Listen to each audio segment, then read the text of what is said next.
Do you have symptoms of low thyroid function, like fatigue, weight gain, anxiety, or hair loss? The root cause could actually be coming from your gut, specifically gut hyper-permeability, also known as leaky gut. Keep watching to learn how to boost your thyroid function by healing and sealing your digestive system. If you're new to functional medicine, you might be wondering what gut health has to do with your thyroid. And that's understandable, given that conventional medicine likes to put all of our body systems into a little box and look at them separately. But that's not how your body works at all. Your body is an incredibly integrated network of systems that rely on each other to function as a whole. And if one of those systems gets messed up, it can cause a ripple effect of symptoms and disease that goes way beyond that one area of the body.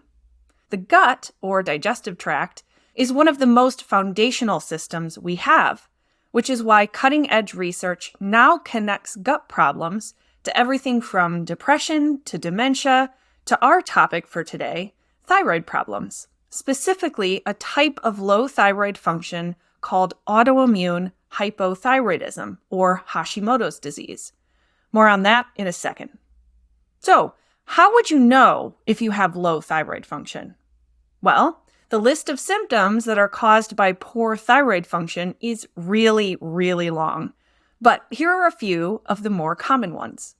Weight gain and puffiness, fatigue, brain fog, hair loss and thinning, poor temperature regulation, constipation, depression and anxiety, heavy or irregular periods, and even changes to the sound and strength of your voice. But the thyroid can throw us a curveball. People with thyroid problems can have any combination of these symptoms, or sometimes no symptoms at all, which is why it's best to test.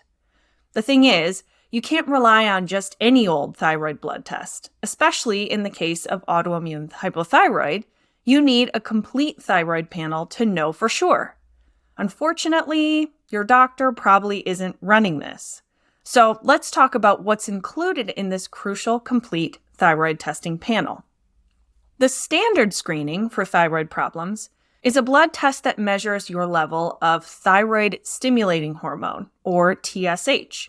This hormone is produced by the pituitary gland, and it tells your thyroid to kick out thyroid hormone. It basically measures how hungry your brain is for more thyroid hormone. A TSH blood test doesn't actually measure how much thyroid hormone you're making. It just tells you how much your brain is asking it to make. So if your TSH goes up, it could mean that your levels of active thyroid hormone are going down. But it could also mean that the receptors on your cells are desensitized to thyroid hormone, or that you're not converting your inactive thyroid hormone into the active kind.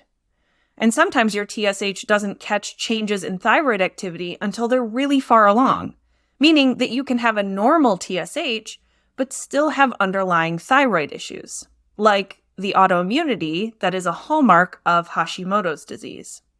A complete thyroid panel tests thyroxine, or T4, and triiodothyronine, T3, as well as TSH.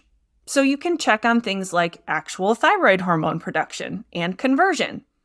And while that's super important, what's even more important when it comes to Hashimoto's is checking for thyroid antibodies via thyroid peroxidase, or TPO, and antithyroglobulin antibodies, or TGAB. If you have thyroid antibodies in your blood, that means that your immune system is attacking your thyroid, which creates inflammation in the gland and makes it harder for it to produce thyroid hormone itself, T4 and T3, which means that your levels go down. If this process goes on long enough, it can completely destroy the thyroid, making it necessary for you to take thyroid hormone pills for the rest of your life. We call this specific type of thyroid problem Hashimoto's disease, or autoimmune hypothyroid. Like I mentioned before, thyroid antibodies are often the first thing to show up when the thyroid is struggling, even though they're often the last thing to be tested. In fact, research shows that these thyroid antibodies can be elevated for 10 to 15 years before your TSH rises outside of the conventional normal. That means you could wait literal years for diagnosis and treatment. Years of miserable symptoms, poor thyroid function, inflammation, damage, and compounding symptoms that could potentially be prevented. Here's another important thing you need to know about thyroid testing. Even though the standard range of normal TSH levels is 0.4 to 4.0 milli-international units per liter, many endocrinologists and functional medicine doctors agree that people with normal thyroid function should have a TSH of 0.5 to 2.5.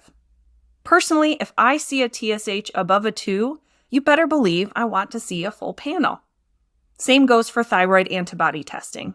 Your lab might tell you it's normal to have as high as 34 international units per milliliter, but functional experts want to see levels lower than 9. If your doctor can't or won't order these tests for you, or your insurance wants to charge an arm and a leg to cover them, don't give up. You can order your own at-home complete thyroid testing kit on my website, and I'll even help you interpret the results. I'll put a link in the show notes so you can grab one for yourself. So let's say that you do a complete thyroid test and the results show elevated levels of thyroid antibodies, which indicate Hashimoto's disease. Well, you should know that this type of thyroid problem is way more common than you might think. Autoimmune thyroiditis is actually the most common cause of low thyroid function. An estimated 20% of women have at least mild hypothyroid. And this is likely a low count because most don't even know they have it, again, because of incomplete testing. So what causes this autoimmune process to happen in the thyroid? That's where leaky gut comes in. It creates the environment that allows many autoimmune diseases to start. And research has linked leaky gut to multiple sclerosis, rheumatoid arthritis, lupus, type 1 diabetes, and many other autoimmune conditions, obviously including Hashimoto's. But to understand this key connection, we need to understand what leaky gut is exactly. So let me explain.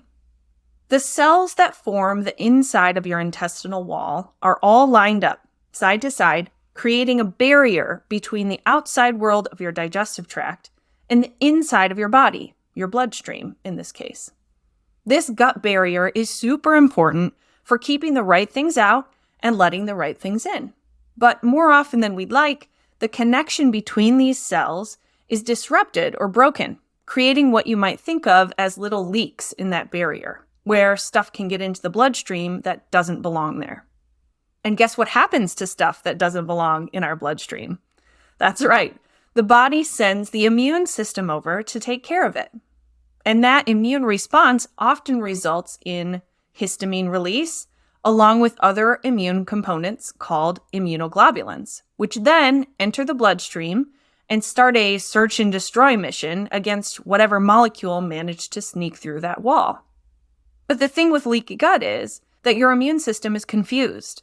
There isn't some big infection to fight or invader trying to harm you. Sometimes the particle that sneaks through a leaky gut is as innocent as a bit of carrot or a friendly bacteria that just ends up in the wrong place at the wrong time. This can result in a generally overactive immune system or autoimmunity, including Hashimoto's. When it comes down to it, if you have active Hashimoto's disease, meaning that you have elevated thyroid antibodies, you also have increased gut permeability or leaky gut. Leaky gut plus the trigger of the leaky gut plus genetic predisposition equals Hashimoto's and leads you down the path of low thyroid function that eventually results in total failure of your thyroid to produce thyroid hormone. So, in order to treat Hashimoto's at the root, we need to learn what triggered the leaky gut in the first place. Here are a few triggers we need to investigate. Gluten sensitivity is the biggest one, partly because of a phenomenon called molecular mimicry, where the gluten molecule and the cells of the thyroid gland look similar to the immune system. Other food sensitivities can figuratively poke holes in the gut too. Depletions of zinc, a crucial micronutrient for maintaining gut integrity, can also trigger gut hyper-permeability. Parasites in the gut, bacterial overgrowth, and chronic fungal infections are also common triggers. The combination of triggers varies person to person based on things like genetics and your circumstances. Some folks go into remission simply from cutting out gluten-containing or otherwise inflammatory foods like dairy, hydrogenated oils, sugar, alcohol, and caffeine. But most people need more intensive and consistent work to go beyond removal of their triggers by actively healing and sealing the gut. This is how we treat Hashimoto's in functional medicine, by fixing the leakiness in your gut that allows your immune system to continue to attack your thyroid. Strategies can include assessing and rebalancing the microbes that live in your gut, using specific strains of probiotics that are researched for gut barrier integrity. I'll put my favorites in the show notes for you. You might also need to repair or seal up those leaks using natural compounds like immunoglobulin G, L-glutamine, and deglycerized licorice root. Again, I'll put a few of my favorite healers and sealers in the show notes for you. There's obviously a lot more to talk about when it comes to leaky gut, and I will definitely be making more videos on this topic in the future. But I hope you found some good insights on the link between thyroid and gut health in this video. If you did find it helpful, please hit the like and subscribe button. And make sure to have a look at the resources I've linked for you in the video description. There's some great stuff waiting there for you. Thanks so much for watching, and I'll see you in the next video.